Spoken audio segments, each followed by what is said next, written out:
ये सारी पार्टियां अब इकट्ठी हो गई हमारे खिलाफ, और ये सारों ने इकट्ठा होकर सारी केंद्र सरकार के पास गई, कुछ करो, इनके काम रोको, इनको काम करने से रोको, इन्होंने इतना काम कर दिया तो हमारा तो बेड़ा गर्क हो जाएगा। ये सारी पार्टियां केंद्र सरकार के पास गई और केंद्र सरकार ने बड़ा गंदा काम किया। उन्होंने पंजाब का सेहत का पैसा देना बंद कर दिया। बताइए, सेहत का पैसा भी कोई रोकता है? सेहत का पैसा करना बंद कर दिया। मान साहब ने जगह जगह मोहल्ला क्लिनिक खुलवा दिए, कहते तुम पैसे रोको, मैं और जनता के लिए सुविधा करूंगा और सुविधा करूंगा। उन्होंने सड़कों का पैसा रोक दिया। मंडी के अंदर किसान आते हैं अपना माल बेचने के लिए, 5,500 करोड़ रुपए सड़क बनाने का पैसा रोक दिया।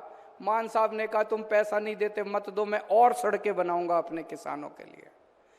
हद तो तब हो गई जब इन्होंने नांदेड़ श्री हजूर साहब और पटना साहब, श्री पटना साहब जाने वाली ट्रेन का भी इंजन रोक दिया।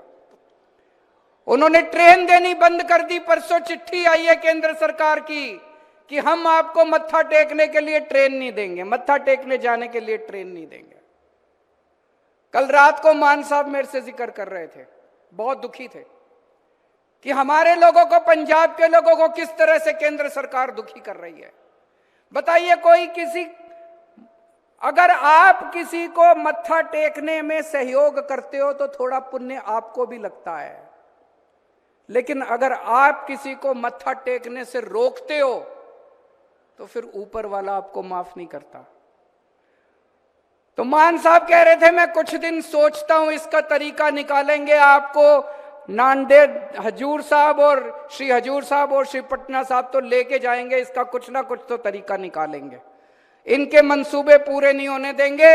ये जितना मर्जी काम रोक ले। दिल्ली में भी इन्होंने हमारे खूब काम रोकने की कोशिश की, कभी मोहल्ला क्लिनिक रोके, कभी सड़कें रोकी, कभी सीसीटीवी कैमरे। एक काम मैंने नहीं रुकने दिया, सारे काम दिल्ली में करे।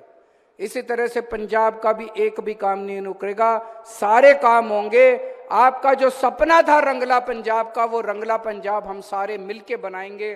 पंजाब के 3 करोड़ लोगों के साथ हम मिलके बनाएंगे।